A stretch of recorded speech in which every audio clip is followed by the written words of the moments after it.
Pardon. Bonjour. J'espère que vous avez bien dormi. Moi, je me trouve ici à Dalat. Si je dis ça comme il faut, parce que je sais jamais si je dis ça comme il faut. Il est 8 h du matin. Je viens de me réveiller. Ça se voit un petit peu, je pense. Je viens de commander mon petit déjeuner et regardez ce que je mange.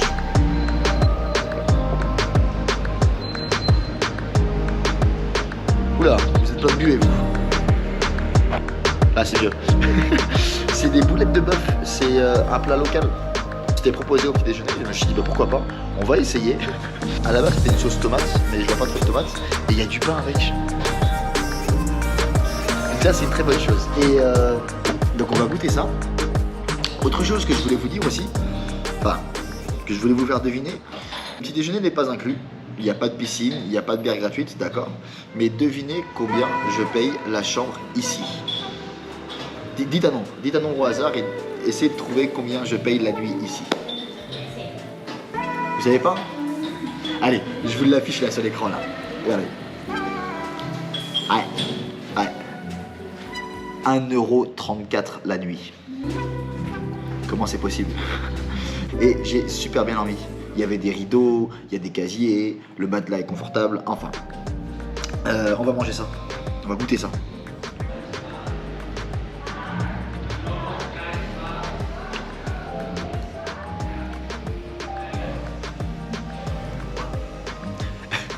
C'est bon, mais c'est épicé. Et quand tu viens de te réveiller, ça pique. Je finis de manger ça. Je vais me doucher, je vais me préparer, je vais me changer, je vais m'habiller, enfin la totale. Et je vous retrouve juste après. Bisous.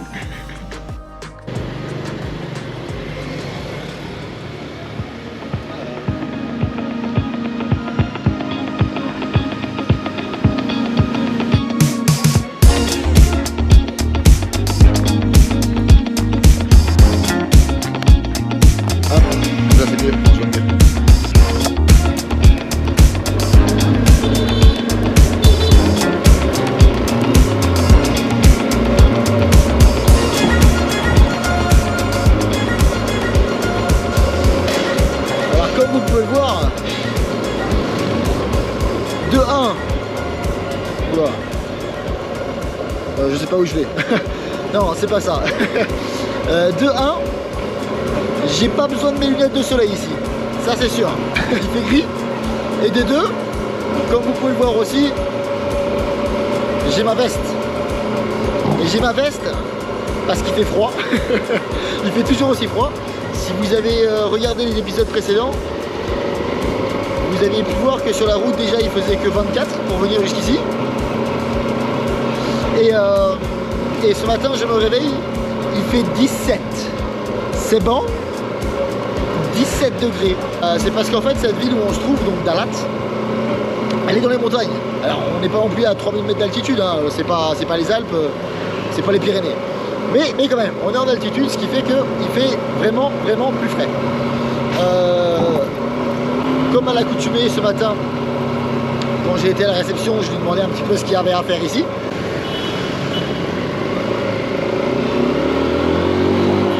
Parce qu'on n'est toujours pas sur France 5, maintenant vous savez ça. Et elle m'a conseillé d'aller faire un parc d'attractions. J'ai peur, j'ai très peur. Let's go! Donc comme vous pouvez le voir, ici, si vous ne forcez pas, vous ne passez pas.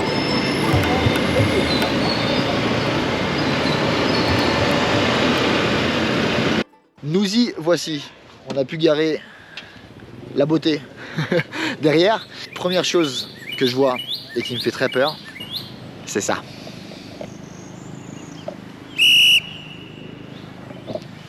Un parking pour les bus. Allons-y. On verra bien. Bon, voyons voir ce qu'il y a à explorer dans cet endroit. La première chose que moi je remarque pendant que je suis en train de descendre la petite allée là ici, c'est les arbres. Vous, ça vous semble peut-être un petit peu plus anodin, mais pour moi, de voir des grands pins comme ça fait très longtemps. C'est pas le genre d'arbre que tu vois le plus souvent ici au Vietnam et encore moins en Asie du Sud-Est de manière générale. Et même quand j'étais dans le nord qui était aussi montagneux, je voyais pas les arbres comme ça. Donc là c'est la première chose que je remarque qui change beaucoup du reste du pays qu'on a vu jusqu'à maintenant. C'est agréable. 50 000 pour aller voir environ 2 € je crois, un petit peu plus, pour aller voir des cascades. Mais alors pour l'instant je me trouve dans un stand à bordel.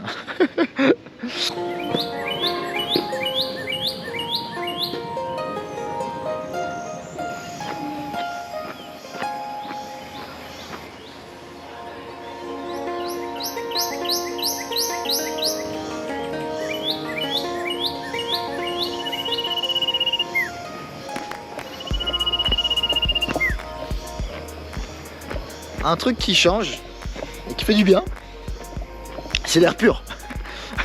Alors, non, c'est vrai, je l'ai souvent quand je suis sur la route en train de conduire. Mais là, en train de marcher, regardez, il n'y a personne. Il n'y a absolument personne. Et quand j'avais lu les avis sur Google, ça disait que c'était très touristique. Donc, est-ce que c'est parce que je suis hors saison? Je sais pas. Bref, c'était en train de marcher et bon, il y a une dame qui parle dans un haut-parleur en vietnamien, mais à part pour ça, il y a le bruit des oiseaux, criquets, enfin bref, il n'y a pas de bruit, voilà. Ah vous m'avez compris. Je vais jamais y arriver.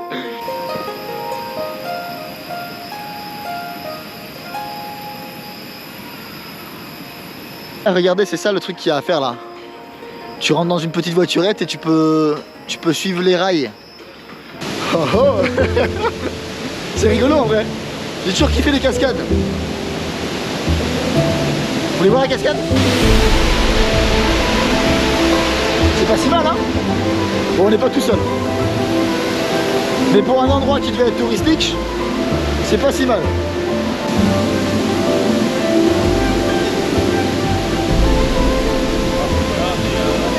On a King Kong derrière nous.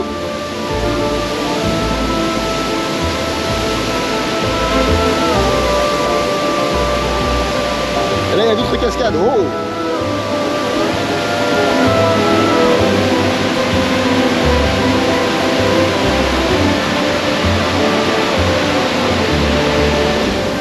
Il a plu toute la nuit, donc c'est peut-être aussi pour ça que c'est aussi en activité. Mais c'est joli franchement. Et il n'y a pas tant de monde que ça.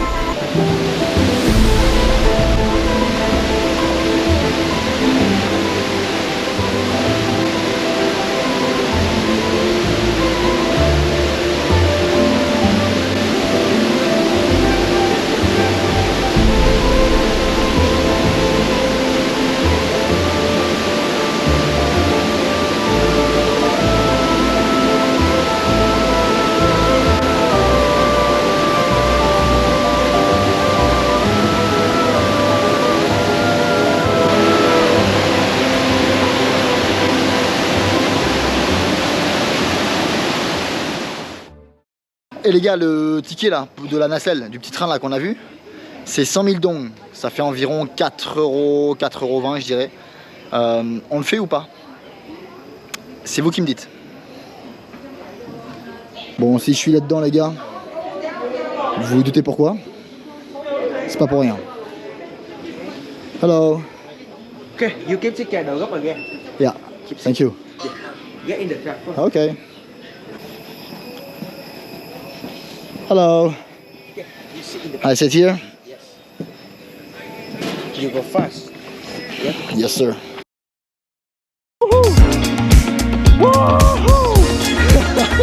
C'est quoi le délire?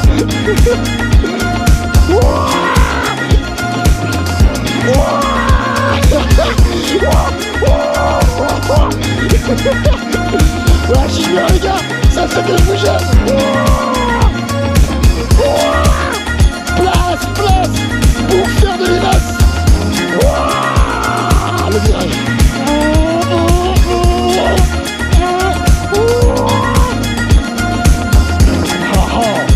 C'est qui le pilote maintenant hein?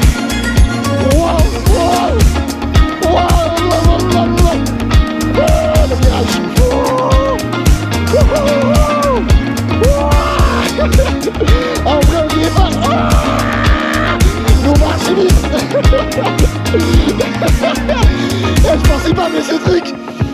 la folie. Ah. Devinez j'ai quel âge.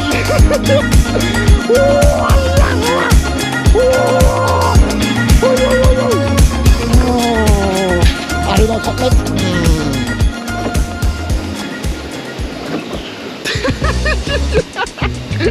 C'était archi drôle. Genre vraiment, j'aurais jamais cru m'amuser autant dans un truc comme ça. Il y a des fois, je vous jure, je sais pas quel âge j'ai dans ma tête, mais c'est sûr et certain, j'ai pas 29 ans. On a encore la montée à faire. Bon, ça c'est moins drôle, mais on va la faire quand même. C'est par où? Bon bah voilà. Maintenant on remonte tranquillement. La ceinture de sécurité, ils m'ont dit, il n'y a pas besoin mon frère, hein, donc je peux tomber, et si je tombe, c'est haut. Mais franchement, super expérience. J'aurais jamais pensé autant rigoler en dépensant 4 €. Donc si un jour vous êtes ici dans la région de Dalat et que vous venez dans ce parc qui s'appelle, je sais plus comment, je vous mettrai le lien là ici, venez faire ce petit truc là. Venez le faire, franchement ça en vaut grave la peine. Vous allez en avoir pour votre argent, c'était génial. Un gamin, faut qu'on aille changer l'huile de la moto. Donc on va essayer de trouver un endroit pour faire ça ici.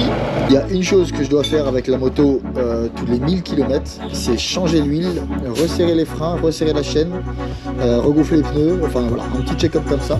C'est génial, le mec il fait ça en pantoufle normal, il s'en bat les couilles. Ça c'est aussi un truc qui est trop bien ici au Vietnam, c'est que vu que tout le pays roule en moto, ou en mobilette, ou en scooter, enfin ce que vous voulez, en 2 roues, tout le monde sait les réparer et tout le monde a de quoi les réparer. Bon, ça c'est fait, c'est réglé, ça c'est une bonne chose. J'ai un autre petit problème qui peut peut-être vous arriver aussi quand vous voyagez. En fait, j'ai acheté une eSIM, donc une carte SIM virtuelle, quand je suis arrivé à l'aéroport au Vietnam ici, qui est maintenant expirée. Donc j'ai plus d'internet du tout. Je me suis demandé, mais pourquoi mon Google Maps il marche pas? Et après je me suis dit, ah oui c'est vrai, ça fait déjà 30 jours que je suis ici, donc du coup bah ça y est, elle est finie. Donc maintenant il faut que je retrouve une autre eSIM, donc carte SIM virtuelle encore une fois. Moi ce que j'ai dans des situations comme ça, si ça peut vous aider, si vous aussi un jour ça vous arrive, j'ai une application qui s'appelle Airolo. Et je vais faire un screen et vous l'afficher ici là. En fait tu peux de l'application, tu mets en wifi, tu vas sur l'application, tu peux télécharger une carte SIM. Je vais l'installer sur mon téléphone et avec ça je vais pouvoir avoir quelques gigas d'internet, le temps de trouver un magasin qui vend une carte SIM virtuelle. Voilà. Donc si un jour vous êtes en voyage et que ça vous arrive, je vous conseille fortement d'avoir cette petite application. Mais il en existe d'autres, hein. Il n'y a pas que celle-là. Ça peut vous sauver la vie si vous êtes au milieu de nulle part. Une des choses qu'on m'a conseillé de venir manger pendant que j'étais ici, c'est ça. Alors, des spring rolls, des nems en français. Ils sont pas encore faits. Ces feuilles de salade, ces crudités, cette sauce et cette assiette là. Et alors dans l'assiette, comme vous pouvez voir, il y a ces morceaux là, je sais pas c'est quoi. Je sais toujours pas c'est quoi. Des morceaux de viande et ces espèces de pâtes. Mais alors je crois qu'il faut que je fasse les rouleaux moi-même, donc on va essayer. Et comme il n'y a personne dans le restaurant, il n'y a personne que je peux regarder en mode faire comme ça. Donc c'est à moi de me débrouiller. Et ils me regardent tous bizarre. Je crois, hein, je suis pas sûr. Faire ça. Ça. Ah merde, j'ai oublié les crudités. Je vais me faire gronder par ma maman. Celle qui m'a dit que tu vas manger des légumes. Voilà. On va mettre un peu de feuilles de salade. C'est bien garni. On va enrouler le tout. On va venir tremper ça dans cette sauce qui est ici. Je sais pas c'est quoi. Je sais absolument pas ce que je fais. Faut pas rigoler. La sauce, on dirait une sauce à la cacahuète. À la cacahuète, pardon. Encore un truc de nouveau de goûter. Combien? Ok. Thank you very much. Come on. 58 000 donc. Bye bye. Hello.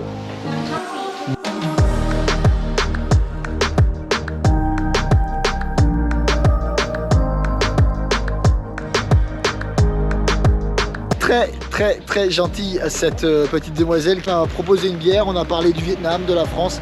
Elle parlait super bien anglais. Et donc super, merci beaucoup à elle, c'était super gentil, super agréable. Je me trouve ici devant un lieu que, encore une fois, c'est la réception qui m'a conseillé. Ça s'appelle The Crazy House. Je crois qu'à la base c'est un hôtel. Et ça a une architecture tellement particulière que c'est devenu aussi un lieu touristique. Donc ils ont ouvert l'endroit aux touristes, donc on va aller checker ça. On va aller voir un petit peu ce que ça vaut ce Crazy House. Et je vois un chat en face de moi. Donc c'est pour ça que je suis déconcentré, j'ai envie de regarder le chat.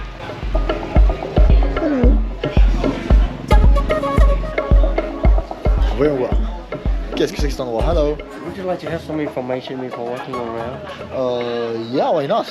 Chose très rare, ici au Vietnam, quand je suis entré, il y avait un guide qui était là pour m'expliquer un petit peu ce que c'est. Super gentil le monsieur, super gentil, super bien expliqué. Et en fait, ça a été construit quand il y a l'architecte du 3e président du Vietnam, je crois, qui est parti étudier à Moscou et qui est revenu au Vietnam et qui s'est dit tiens, moi je vais construire un truc un petit peu en forme de cabane dans les arbres. Donc en fait, ce lieu est une cabane ou plusieurs cabanes dans les arbres.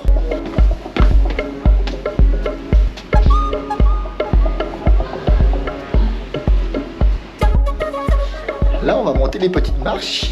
Ish. Et quand on voit l'architecture, effectivement, on peut voir les branches et tout. Enfin, ça ressemble à des branches, regardez. Et c'est tout un complexe. C'est pas qu'une maison, c'est tout un complexe.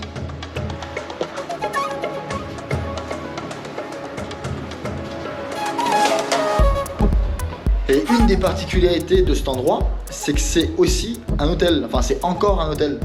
Regardez, une petite chambre de hobbit.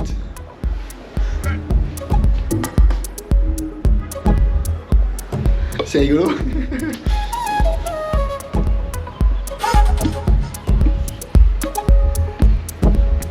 Ish. Mais qu'est-ce que c'est que cet endroit encore?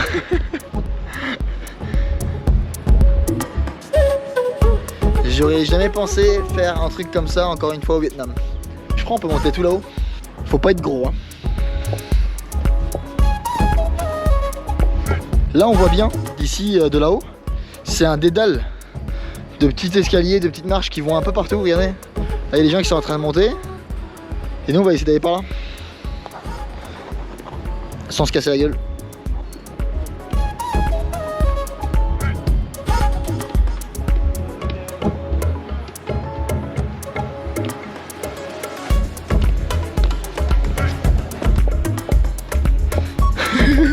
Mais c'est quoi cet endroit là?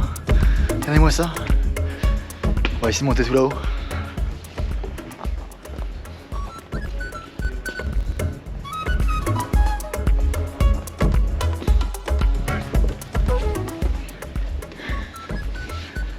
Et là, c'est le rooftop. Tadam. Ceci est Dalat. Comme vous pouvez le voir, on est un petit peu dans les montagnes quand même, parce que les nuages ils sont juste là. Si vous êtes de passage dans la région, arrêtez-vous dans cette ville. C'est pas la plus belle des villes, c'est pas la meilleure, mais arrêtez-vous. Ce qu'on a fait ce matin, là, le petit train. Ils m'ont fait peur. Hein. Ce qu'on a fait ce matin, là, la petite luge, je sais pas comment est-ce que vous voulez appeler ça, ça valait le coup, ça valait carrément le coup. Par contre, si vous ne passez pas dans la région, venez pas ici exprès. C'est très joli, mais c'est pas non plus archi authentique, c'est quand même très touristique. Donc faites pas le détour juste pour venir ici. Selon mon avis, encore une fois. Ça se trouve, il y a d'autres personnes qui sera leur endroit préféré de Vietnam. Moi, je vous donne juste mon ressenti. C'est pas non plus, on n'est pas sur France 5. Encore une fois. On va rentrer, on va se poser un petit peu. Je crois que ce soir, il y a un barbecue dans mon auberge. Donc, on va sûrement y participer. Bisous.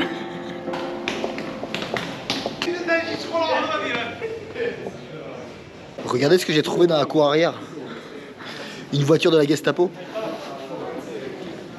Wow.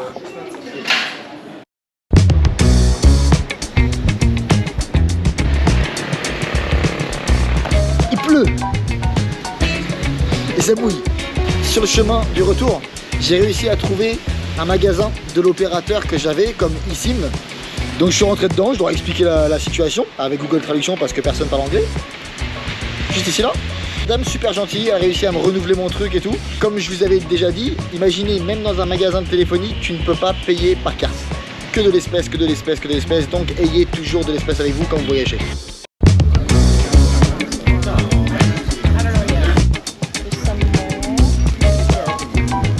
Ah oui, le barbecue. La carte. D'accord. Ça veut dire trop bon. J'ai un cheveu qui se bat en couille. Je vais aussi finir la vidéo ici. Merci d'avoir regardé, merci d'avoir suivi. N'oubliez pas de liker, n'oubliez pas de commenter. Et comme d'habitude, si vous avez des questions, ça se passe dans les commentaires ou sur Instagram. Bisous à tous et merci encore d'avoir suivi. Je vous kiffe.